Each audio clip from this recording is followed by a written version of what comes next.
Jane Park, and I'm the president of the League of Women Voters of Broome and Tioga Counties.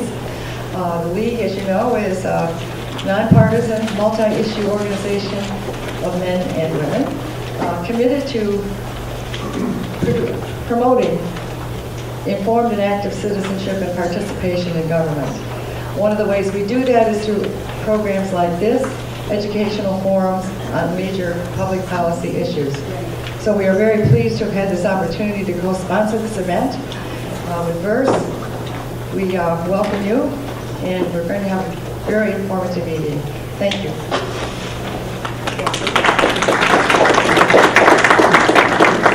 Thank you, Jane. I'm Sue Rapp. I'm one of the co-founders of Vestal Residents for Safe Energy, and we're really glad that you could make it here tonight. It's going to be a fantastic event. We have Beth Radow and Greg May speaking on the issues of gas drilling and home ownership. Thank you so much for coming. Adam Flint will be doing introductions now and announcements, and he'll be telling you how the program will run. Thank you.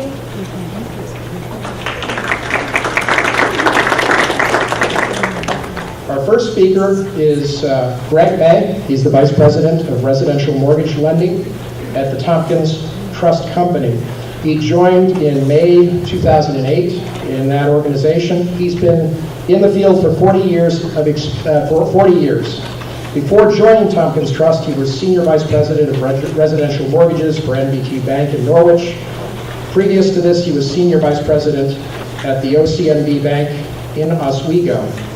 In Tompkins Trust Company, he oversees a staff of mortgage specialists and is responsible for secondary marketing, product and program design, and business development. His topic this evening will be the impact of gas and oil leases on residential lending from the perspective of the banking industry, including credit unions and mortgage bankers. Greg has been interviewed on the Susan Arbetter program, has testified before the New York State Assembly on this topic. He's going to go over property appraisals, title insurance and examinations, secondary mortgage market regulations for residential mortgage properties involving secondary market investors such as Freddie Mac and Fannie Mae. It's my pleasure to welcome today to Vestal Greg May.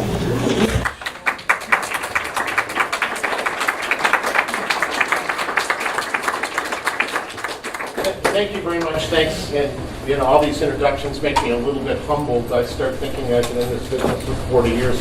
And this gentleman, I'm going to kill a minute or two because he's trying to set up, and he said, give me 1 minute, give me 1 minute. So in that meantime, I've got a little demonstration that I'd like to do, and I'm going to start that. And I'll probably drive people nuts tonight because I'm a pacer, and I don't like to stand in front of a microphone. What I'd like to do is a little demonstration. And we're going to start out by saying I have a gorgeous pen, nice wooden pen. It writes very well, as you can see. Brand new pen. And what I would like to try to do is cut a deal to sell this. Beth, would you pay me $1 for this pen? I would be happy to pay you $1. Great. Well, Beth, I'm going to do something now here. Would you hold it?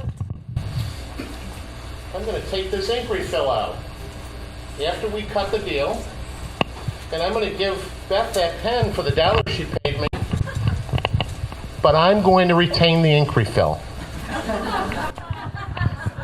Does Beth think she got a good deal? I think Beth thinks she got snookered here just a little bit, because the deal was I was going to sell her a pen. I actually demonstrated it wrote. But then I took the ink refill out. Okay? Beth, just pull it. And I'm going to give you that ink refill because I'm an honorable person. And that pen is yours. Thank you very much. I'm going to keep the $1.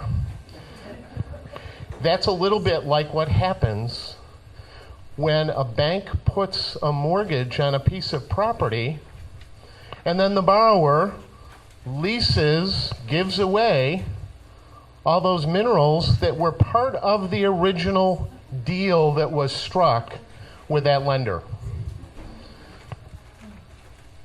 Does that make sense? Yeah? One of the things that I try to do, and in your folder you've got sort of a handout here that I've put together. Tompkins County Council of Governments asked me for some input. several realtors, attorneys, and other lenders helped coordinate this. I was, the principal author, but if you go in there, one of the things that I want to point out right away is the fact that there is a notice in big bold letters right on top that says, I'm here to educate today. I'm not here to express an opinion or imply any opinion one way or the other. What I am here to do is try to give you some knowledge about some of the conflicts that exist when there's a residential mortgage and there's gas leases or drilling happening on the property. Because there are some conflicts, I need to make you aware of those. You make your own decision, but I think once you go through this, it'll become a little bit clearer. Fannie Mae and Freddie Mac are the primary secondary market in the industry, and they have a guideline that is very specific that says there cannot be any surface or subsurface activity within 200 feet of a residential structure. Anybody know what our regulations are currently in New York State? 100. Yeah, 100. Some of the leases will say, I will not drill within 200 feet unless you give me permission. That's not good enough for a banker. We're all conservative. We need it very confirmed. It's not good enough for Fannie and Freddie. One of the things that I think it's important to know is, let's talk for just a second about value of real estate, how real estate is transferred typically in New York State. It's a very complicated process that's called fee simple ownership. Fee simple ownership means that you own everything from the center of the earth to the heavens above. There is a wedge of property from the center of the earth to the heavens above. That's by definition of fee simple. That's that bundle of services and rights you have in that property, similar to the pen. The pen really, I hate these things. The pen was a great example. A pen is still a pen even though it didn't have an ink refill, but there is some difference without the ink refill in it, right? And that's exactly what real estate is. That wedge of property from the center of the earth to the heavens above, you're buying that bundle of rights to all of that, and you're pledging that as collateral for a residential mortgage loan. The lender believes that they're getting that pledge. That's how real estate is transferred in New York. Now, we can talk about other states and say, well, how do they do it in blank, fill in the blank. Some other states have separated the surface and subsurface rights decades ago. That's not true in New York. I'm not in Texas talking about Texas property. I'm talking about New York property today. And I will tell you that the vast majority, 99 and 44/100%, the Ivory Soap commercial, is how real estate is transferred in New York is fee simple. When you're talking about setback of 200 feet, it's 200 feet from that wedge of property, that wedge of earth. It's not 200 feet from the surface so that 200 feet below ground it's okay, because that wedge of property is what is being transferred in ownership. Make sense? Follow? Sort of a complicated topic. So when we talk about Fannie Mae and Freddie Mac, there's very specific guidelines in their regulations, and has been there for decades and decades and decades, that there's a 200-foot setback. That's point 1 on my handout. Okay?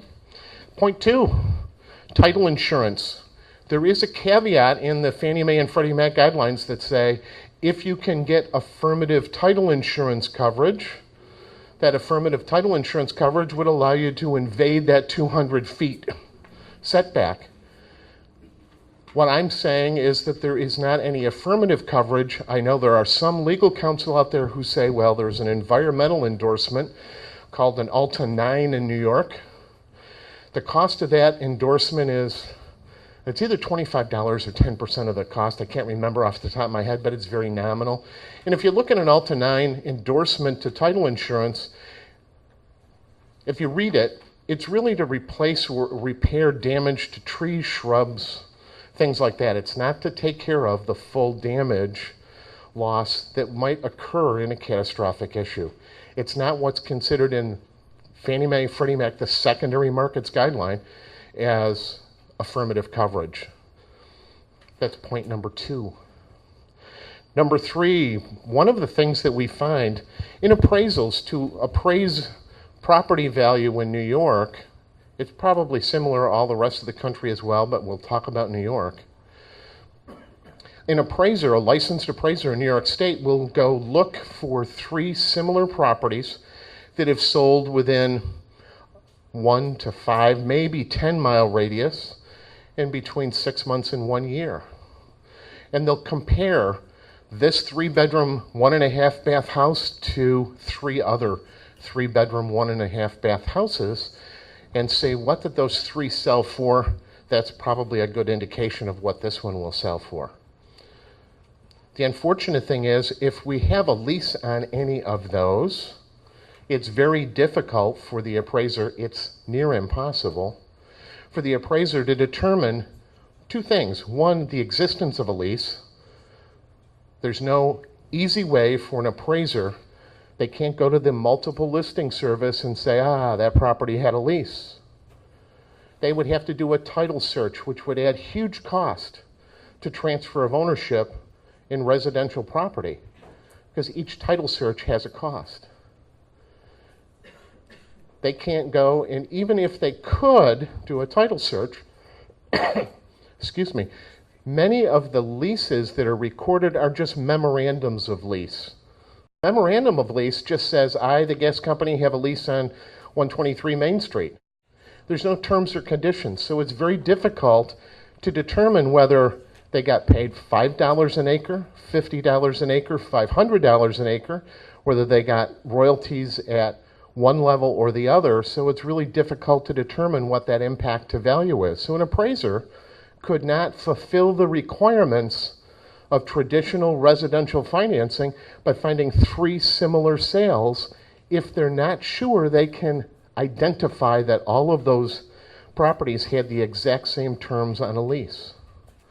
It becomes very difficult for an appraiser. It would add huge cost to the transfer of real estate, residential real estate in New York. Okay? That was point 3. Very limited historical data of transferring ownership in New York of properties that have drilling taking place on it. There's been drilling for a long time, but those drill platforms were really not put on residential property for the most part. You see very large vertical drills in rural areas that were not considered residential in nature in most cases. So there's really not a lot of historical data for an appraiser to go back and look at. So that's item number 4 on my list of issues that are conflicts. They get even more concerning from this point in time forward. Item number 5, and I'm trying to be sensitive to the time here. The Fannie Mae Freddie Mac mortgage document is the industry standard. It is, I brought one. It is 19 pages. It is in what's called plain language. And that came out, the last revision to this document was in January of 2001. So it's been around for quite a few years. Section 18 of this document is what lenders call due on sale clause. But it is really something more than just what you think on selling. And I'll read from it. Agreement about lender's rights if the property is sold or transferred. Lender may require immediate payment in full of all sums secured by the security instrument if any or all or any part of the property or if any right in the property is sold or transferred without the lender's prior written conditions. If a borrower is not a natural person, and it goes on and on and on.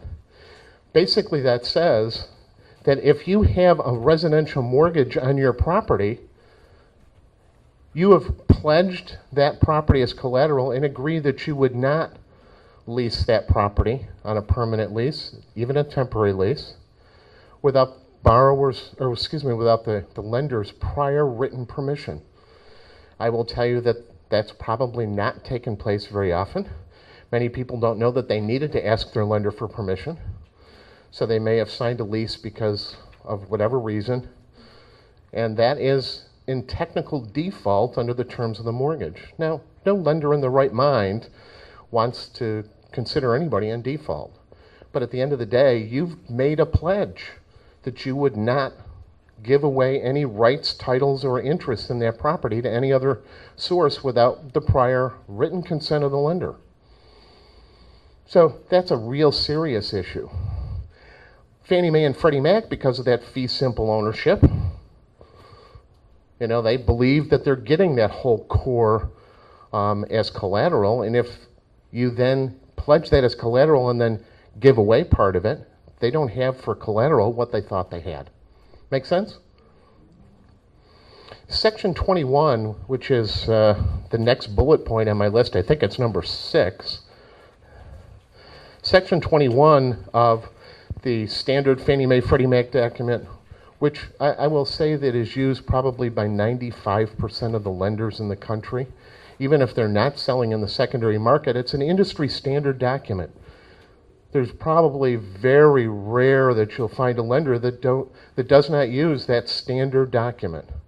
It's been around forever. Everyone understands it. Okay. Section 21 says that there is some prohibitions to doing things that gas leases and gas drilling typically allow. I will not do anything. I'm reading right from the document now. Let me see. There are substances that are considered hazardous for purpose of this section 21.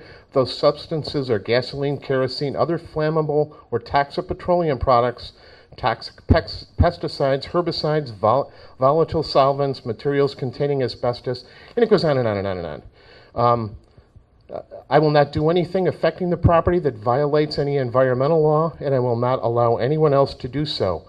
I will not cause or permit hazardous substances, that laundry list of things that we just talked about, gas being one of them. I will not cause or permit hazardous substances to be present on the property. I will not use or store hazardous substances on the property. I will also not dispose of hazardous substances on the property or release any hazardous substances on the property, and I will not allow anyone else to do so. I don't know. For me, it sounds like that's a conflict. But I'm sort of a simple fella, so it goes on to say that we are not talking, and it says that this promises in this paragraph do not apply to the presence or use or storage on the property of small quantities of hazardous substances that are generally recognized as appropriate for normal residential use. I think what they're talking about is your gas can to fill your lawnmower, right? I think they think that's okay. What they're saying is heavy industrial use of the property is not. So that's a serious conflict with that document that most people, I would say 95% of the people in the United States have signed a document very similar to this when they have a mortgage. So that causes a problem. There is a conflict because what that lease does, the gas lease does, is gives someone else the right to dispose of, to release, to store some of the things that you've already said you would not give anybody else the right to do. And that's a conflict. Let's try to hit a couple of other points, and then I think we're about at my 30-minute limit, or 25-minute limit, and then we have a break, I think, right? You're doing well. I've got about 8 minutes. Traditional homeowners insurance. Well, great, because I've got a lot more to talk about. I love to talk about this. Traditional homeowners insurance is something that is required on every single mortgaged property. And Nationwide, back in July, came out with something that Elizabeth and I have been saying for the last several years, and that is that traditional homeowners insurance does not cover any gas-related issues or losses on a residential property. I've actually talked to a dozen or so companies, not local agents, because sometimes local agents may not be aware, no disrespect to them, but I've talked to the companies, and without exception, each one said, there's not enough premium for the risk involved. That makes sense to me. There's just not enough premium in a homeowner's policy for the risk involved. It's not that there's a lot of losses necessarily, but when there is a loss, it's catastrophic. In your package, if you look in here, there is a couple of printouts of newspaper reporting on the press release that Nationwide gave that says, hey, we don't cover this. I've been saying it for 2 or 3 years. Elizabeth has been saying it for 2 or 3 years. It is a concern. You should be aware as homeowners that you have a level of risk that you didn't realize you had, number one, because your homeowner's policy doesn't cover it, and number two, that may very well, and it does for a lender, cause a problem because you now no longer have the homeowner's insurance to protect all those losses that the lender thought that they were going to get. It is a conflict. A couple of other things. I talked about Fannie Mae and Freddie Mac, FHA and VA, and when you finally add Fannie Mae, Freddie Mac, FHA, VA all together, they do about 90% of the mortgages in the United States. So, I mean, that's just the factual data. FHA and VA setback, they have that fee simple ownership, they have all those things, but instead of 200 feet, they want 300 feet setback. Not 200 feet, 300 feet. Now you start talking about what would a 200-foot setback from the residential improvements mean?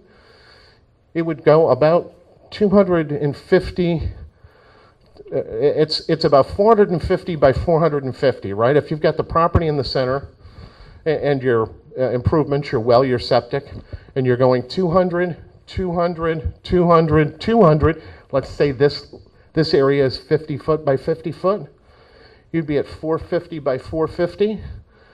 The square footage works out to be about 5 acres.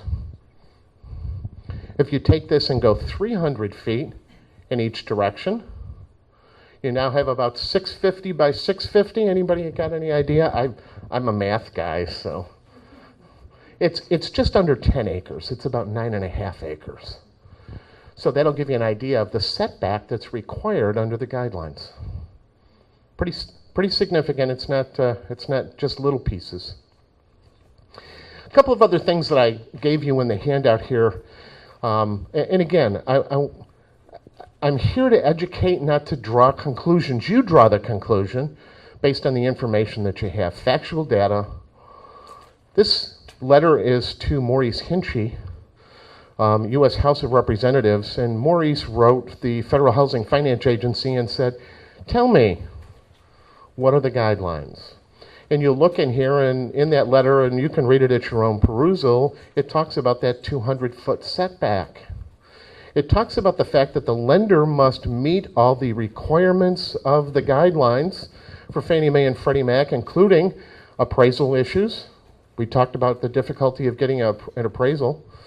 Talks about setback, talks about homeowners insurance. Okay, so it really leaves that lender with the liability to enforce something that the lender really doesn't want to enforce, but we're put in that place to do that. There's a couple of newspaper articles about Nationwide and the gas and the insurance coverage or lack of insurance coverage for gas-related issues.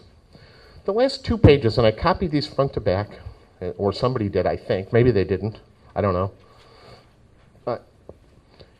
There's a page right out of the SGICE, and it's chart 8.3, and it lists several states, Arkansas, Colorado, Louisiana, New Mexico, Ohio, Pennsylvania, city of Fort Worth, and Wyoming, and it lists what those areas have in statutory setback for any gas drilling operations.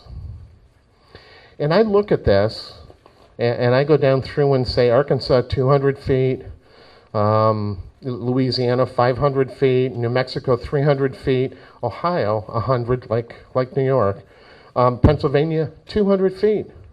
City of Fort Worth, 600 feet. Wyoming, 350 feet. So you can start seeing that some research has been done on what the setback is in other parts of the country. Even the S guys had some of that. I actually did a little bit more research. And the research that I did was I did an internet search. And I put a little chart together on the back of several other setbacks from other municipalities. This took me about an hour, but I was able to find, and I'll just fly through this, Montana wasn't listed, Wyoming 350, Kansas 265, Vermont 600. And then there's a whole bunch in Texas. Texas was interesting because each town sets some of their own setbacks. Austin, Texas 500, Westlake, Texas 1,000, Bedford, Texas 500, and on and on and on and on. Okay? So that'll give you some idea. In my opinion, we need to start thinking about setback if we're going to think about gas drilling. Folks, my time is up. They've been flashing the 3 minutes, 2 minutes, 1 minute for a couple of minutes now. I believe we're taking a short break here. We've got some refreshments in the back and some handouts, and they'll be circulating cards around for questions. Thanks.